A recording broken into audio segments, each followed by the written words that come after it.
తలుపులు రే తలుపులు. అయ్యా ఇదిగోనయ్యా.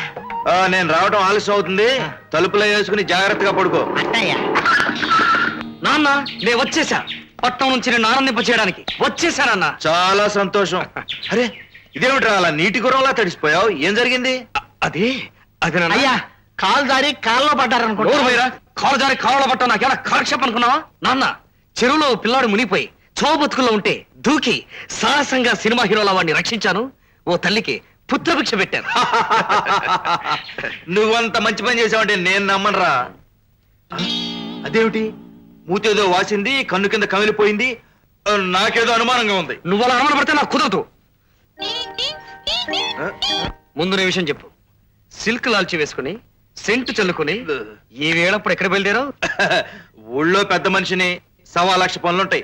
ఆ సంగతి నీకెందుకు గాని తడిసిన బొంతకాగిలాగా ఇలాగే నువ్వు ఉంటే రోగం వచ్చి మంచం ఎక్కుతావు. ఆ తల దొడుచుకుని బట్టలు మార్చుకో వెళ్ళు. ఒరే తలుపులు, ఆ, తలుపులు దగ్గరికి వేసిరా. నాన్న విషయం నీతో చర్చించాలి. అట్నే. లేకపోతే కుదరదు. అట్నే అండి. చిత్రాంగి, ఓ చిత్ర, రండి బాబు రండి. ఇప్పుడే అనుకుంటుంది అమ్మాయి మీ గురించి. ఏమనుకుంటాందేంటి? ఏమనుకుంటది? 6 అడుగుల అందగాడు, ఊరంతటికి సోగ్గాడు, భద్రం బాబు ఇంకా రాలేదేంటా అని. నిజంగానే అలా అనుకుంటాందా? చిత్తుల కరణం గాడి గురించి తెలుసుకుంటాందా? ఆడు సరసం తెలుసున్న ఏ ఆడదైనా సోగ్గాడు నీటిగాడైనా మీ గురించి అనుకుంటది గాని అంతెందుకు, నా మటుకు నాకు మిమ్మల్ని చూస్తుంటే నోరు ఊరుతుందనుకోండి. సరేలే, నీతో సరసం ఆడటానికి నాకు సర్వీస్ చాలదు. ఇది ఉంచుకో. అది ఎక్కడుంది? చిత్రాంగి, చిత్రాంగి. ఏమిటి దొరగారు ఆలస్యంగా వచ్చారు? మల్లెపూలు కాసిని వాడిపోయాయి. మల్లెపూలు, తెల్ల కోక ఇలాంటి సినిమా కబుర్లు చెప్పమాకే. నాకు అర్జెంటుగా విషయం జరిగిపోవాలి. తమరి సంగతి తెలుసుగా, అందుకే మంచి రెడీ చేశాను. ఏంటి మంచమా? కోళ్ళూడిపోయిన మంచం పెట్టి బ్రాందీ గ్లాస్ చేతిలోకి ఇచ్చి మాయ చేయడానికి నేనేమన్నా ఎర్రి పొంతులను అనుకుంటున్నావా? ఏయ్, మనకి ఇవన్నీ కుదరవు. వెళ్ళి చాపా దిండు పట్టురా. పట్టురావే. అది కాదండి, ఆ, మంచం అయితే మంచం ఉమ్, మంచం ఇది మంచం. ఇదే మంచం. నీ మాయలో పడే ఆ పంతులుగాడు మంచాలు ఎరగొట్టేశాను, పట్టాలు చించేశానని జబ్బలు తెరుచుకుంటున్నాడే. చిత్రాంగే, ఓయ్. మనకి కావాల్సింది ఇది. పూజారి గారు, వచ్చిన విషయం ఏమిటో నరసయ్య బాబుకు చెప్పండి. ఈనాడు మా తాతల చేత ప్రతిష్ఠించబడ్డ అమ్మవారికి నాకు తెలుసు నరసయ్య బాబు, ఎప్పుడో మీ వంశీకులు ముందు అమ్మవారిని నెలకొల్పి గుడి కట్టించారు. తరతరాలుగా అమ్మవారికి పూజా పునస్కారాలన్నీ మీరే జరిపిస్తున్నారు. నిజంగా ఈ ఊరు, ఈ ప్రజలు మీ 2 కుటుంబాలకి ఎంతో రుణపడి ఉన్నారయ్యా. అంతంత మాటలేందుకు ధర్మేత, మాకు చేతనైంది చేయగలిగింది చేస్తున్నాం అంతే. పూర్ణ, ఆ బీరువాలోంచి 1000 నోటు పదహాలు తీసి ఆ అమ్మాయికి ఇచ్చి పంపించు. ఇదిగో నాన్న డబ్బు. మళ్ళీ నా చేతులతో ఎందుకమ్మా? మా ఇంటి మహాలక్ష్మి నువ్వు, నీ కానుక సమర్పించు. తీసుకోండి. శీఘ్రమేవ కళ్యాణ ప్రాప్తిరస్తు.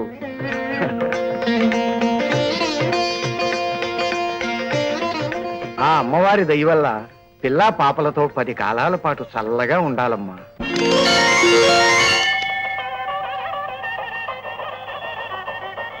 తీసుకోండి. ఓం శక్తాయన ఓం, ఓం దుర్గాయన ఓం, ఓం భద్రకాళాయన ఓం, ఓం భువనేశ్వరాయన ఓం, ఓం నవ దుర్గాయన ఓం. మాధవరావు బాబు, కొబ్బరికాయ కొట్టండి.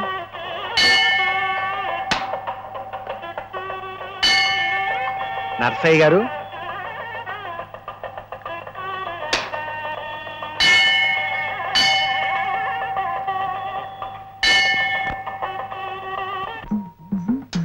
ఒరే రాముడు, ప్రతి ఏడాదిలాగే ఈ ఏడాది కూడా నువ్వు విజయం సాధించాలరా. సుందరం బాబు, కిట్టే పోటీలకి వెళ్తానంటే అలుపింది. తాలేంట్రా, తోక మొత్తం హోల్ బాడీ ఊపుతుంది. అంత మాత్రాన్ని గెలిచినట్టేనా? ఒసేయ్, వారం రోజులుగా నిన్ను మా నాన్న నన్ను మేపిన దానికన్నా ఎక్కువగా మేపా. నీకేంటి సుందరం, నాకు కుదరదు. మరి పొట్టేలు గెలిచి తీరాలి. గెలిచే పార్టీలో ఉండాలి గాని ఓడిపోయే పార్టీలు ఎందుకు? ఆ తర్వాత ఏడవడానికా? ఉండనీరా నానిగా, ఓడిపోయాక దాన్ని కోసి బిర్యానీ చేస్తే ఆవిడ కూడా ముక్క ముద్ద దొరుకుతాయని ఆశగా ఉందనుకుంటాను. అలా వాగునీ సుందరం. మన పొట్టేలు గెలిచిన తర్వాత 7 మొహాలతో దండ తీసుకొచ్చి వాళ్లే వేస్తారు. లలిత, నువ్వు జంజంలాడిపోతున్నా పక్కనుంటే చాలు.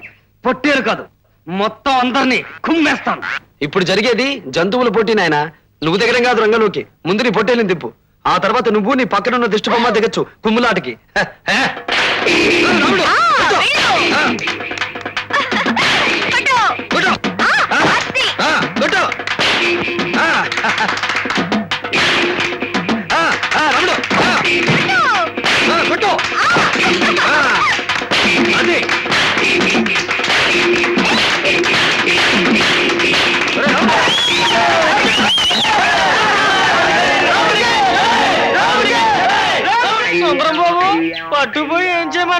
మసాలా బిర్యానీ.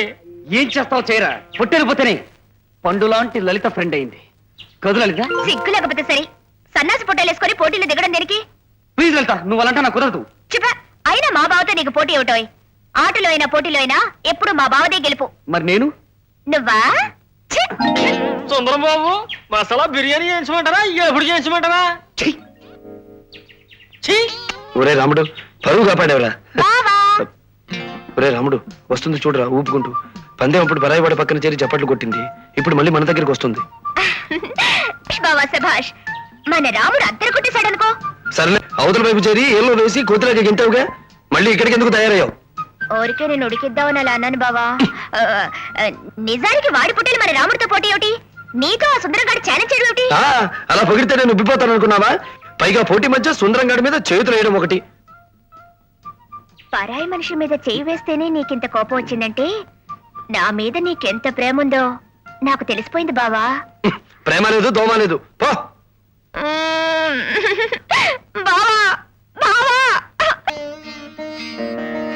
బాబు, నీ పుట్టినరోజు పుట్ట ముందు మీ అన్నగారు ఆశీర్వాదం తీసుకో.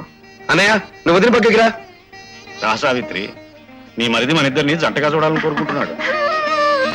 అన్నయ్య, లోక ప్రతి మనిషి దండం పెట్టుకోవాల్సింది మొదట దైవానికి, ఆ తర్వాత అమ్మ నాన్నలకు. కానీ నా విషయంలో ఆ దైవమైనా అమ్మ నాన్నలైనా అన్నీ మీరే. అందుకే నన్ను మనసారా ఆశీర్వదించండి.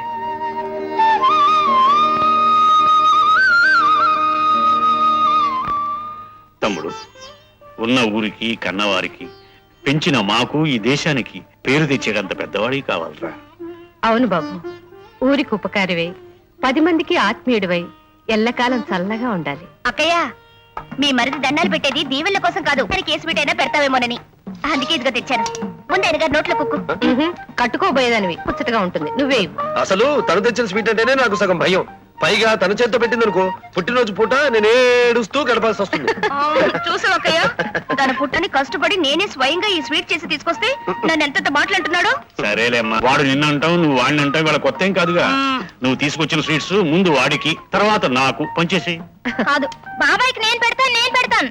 బాబాయ్కి నువ్వు పెట్టడం ఏంటని పిన్ని పెట్టాలి కానీ. అవును, నేనే పెడతాను. ఆ, ఆ, ఆ.